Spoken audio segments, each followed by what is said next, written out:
and help our farmers, both small-scale and large-scale farmers. So we've got a very clear policy about those issues. And therefore, I don't want to bore you repeating what we are going to do in agriculture, in the issues of Mira. I said yesterday there, and this morning, the Mira which arrived in Mombasa were not taxed. And the chairman called Governor Joho and asked him to also talk to his counterpart in Kilifi and in Kwale to do the same. So, and we talked also about the cattle and cattle rustling between communities up there in Nyambene. And here in Tharaka, we know the issues in Tharaka. We know about the semi-arid areas down there. And we had already discussed these issues when we were in the Grand Coalition government. We are going to construct the Grand Falls of Mutonga and create a big irrigation scheme, the whole of that region, that would actually deal with issues of food production in that area and economic activities, and also control that water so that we avoid flooding down in Garissa, in Tana River, and so on. So again, I don't want to talk much about that. But let me get back now. I want to, in a few minutes, just to talk to you about why Azimio, La Umoja. This is the area, this is a land of liberators, the freedom fighters, those who took up arms against the colonial government. And I've been saying that those people were not mad to come out and challenge the mighty colonial power, what was called the British Empire, the empire where the sun never sets, and go into the bush with just a frame of bicycles, a makeshift guns, against that huge army of the British. But walisema, kama mbaya ni mbaya, enough is enough. Because the humiliation that the African people were subjected to around at that time. Because to Mzungu, you are just a bloody African. They didn't care whether you are Kikuyu, you are Mjaluo, you are Mkamba, you are Mkale, and so on. We just taka, bloody Africans. So you had an apartheid system here in this country. That's what our children need to know. That's why I'm telling them about two types of revolution. The first was to bring independence. And those people were very brave. Here you're talking about in the land of General Mariama and Baimungi, the generals of Meru. You got other generals the other side, west, Akina Madenge, Akina Kangete, Akina Kimathi, and so on. But these people were real Kenyan patriots who were prepared to pay the last, the ultimate price so that Kenya could be free. So the struggle was a combination of the armed struggle and political agitation of our people. That's what brought independence to Kenya. But when they stood up, the British declared a state of emergency in this country. A state of emergency humiliated people like hell. In this region,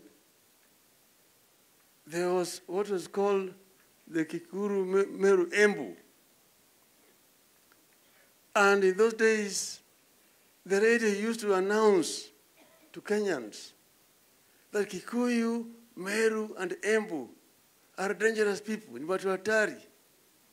Ukiona mmoja akipita, piga report kwa polisi mara moja. See, I heard it myself on the radio, those days of state of emergency. So They introduced and dispersed. This is called Kikuyu Embu Meru Passbook.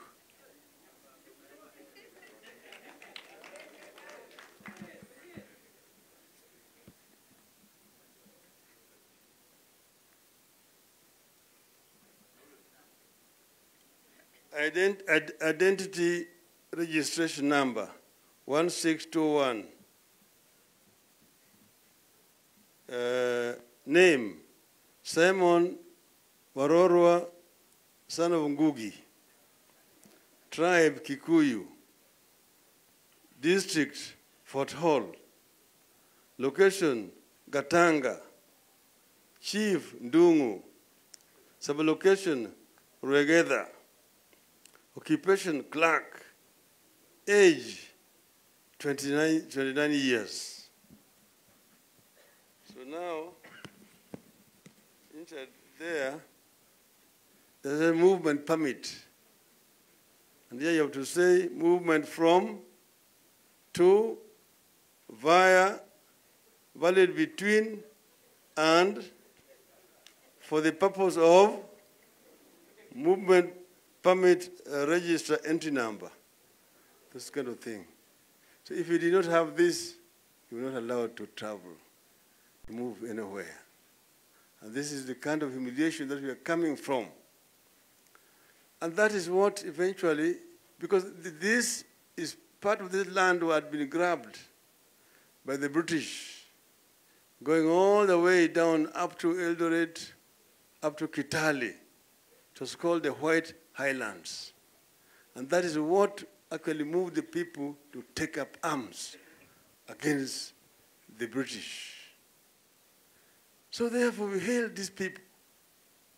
And when the British moved in, they arrested very many people and they killed very many people. Very many people were killed in this area. And then they were taken, some of them were taken to detention camps in Hola and in Manyani. I have lived in Manyani camp where my mom were detained. They were taken there because it is in the middle of the Savo. So that if you escape, you'll talk with the wild animals, the lions and the leopards inside the Savo. So they were tortured badly. Maroncha told him, Mr. Maroncha, he was there, he knows about all these things. That's why I asked him to talk here. The Maroncha, he didn't tell you that Jaramogi sent him to Bulgaria to study there later on with Mr. Nduga Kadambana of Runyenjes from this region. But then they were killing my mouse there in Hola, and how do you call it, in Manyani. Then Jaramogi, as the chairman of African Elected Members Association, shared a meeting over him. There were 14 members. And they asked Tom Mboya, who was the secretary, to move a motion to discuss the condition of detention at that time. Kenyatta also and his team had written a letter because they were being detained in a place called Kitang in Lodwar. They had also written a letter to say that they are being held in inhuman conditions. And that letter appeared in the Times of London and The Guardian. So the governor issued a statement here saying there are no Mau Maus detainees in Kenya. There are no political detainees in Kenya. There are only criminals who have been tried and convicted. So that motion was moved by Tom Mboya. And when Jaramogi stood to speak, he said that in the heart of hearts of the African people, Jomo Kenyatta and all those who were detained with him were and are the true leaders. And their continued detention offends the conscience of our people.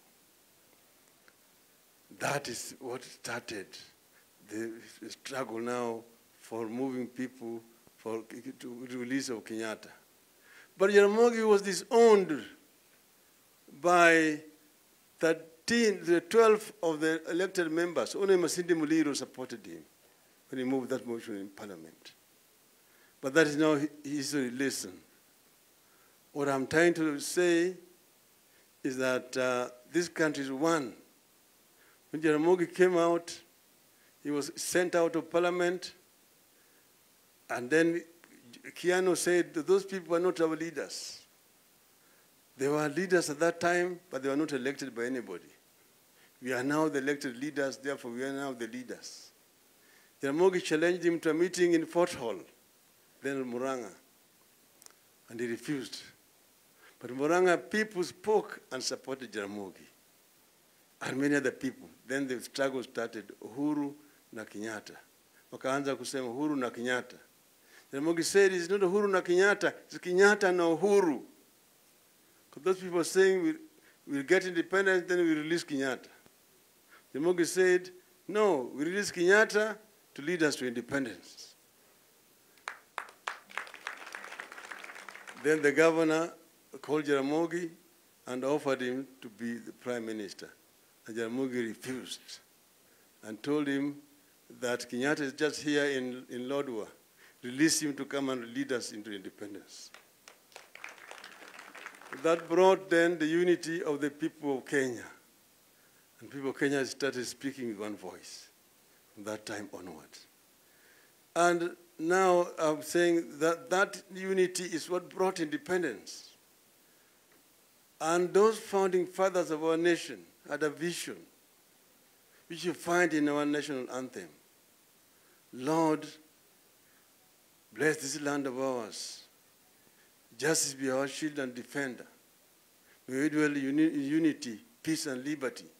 Plenty be found within our borders. Unity first. So they said. And that unity is what we have not had up to now. And without unity, plenty cannot be found within our borders. And in the Bible, a land where plenty is found is called? Sio Raila ndiye amesema. So that is the kind I'm talking about. But we must first be united. And that's why I came up with the idea of Azimio la Umoja. Let us unite, then we'll be able to achieve economic prosperity.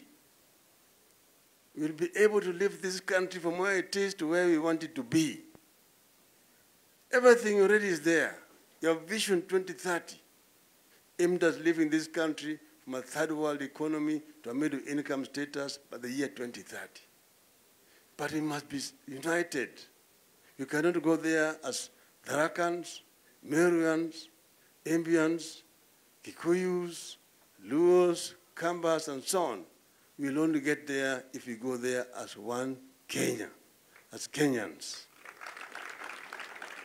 And that's why I've come up with 5 U's.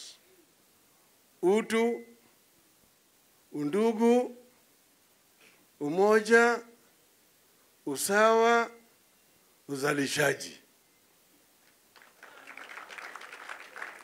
And if I mention one, say inawezekana. Utu, undugu, umoja, usawa, uzalishaji, uchumi bora. Uchumi bora. I said that we said put reggae on halftime, but now we are telling Kenyans that let us get together and feel all right.